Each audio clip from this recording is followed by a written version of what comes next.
the great thing about the Freestyle Comfort is it takes very minimal maintenance or care by the actual patient here. There's two gross particle filters, one on the left and one on the right. They're very similar to the filters you have on the dryer, in your laundry room here.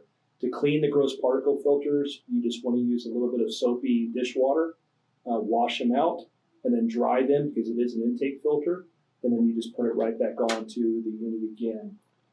We recommend that the patient clean these about every 2 weeks if it's in pretty frequent use, or if they see some visible signs of dust or cat hair or things again that look like it's impeding the flow of the actual filters.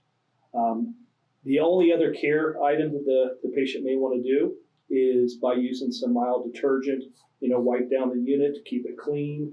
They can use a Q-tip if they want to with some of the crevices, but for the most part, just a nice damp cloth and just wipe down the unit. And then lastly, the carry bags we have are machine washable, so you can actually put these in the washing machine and clean these as needed.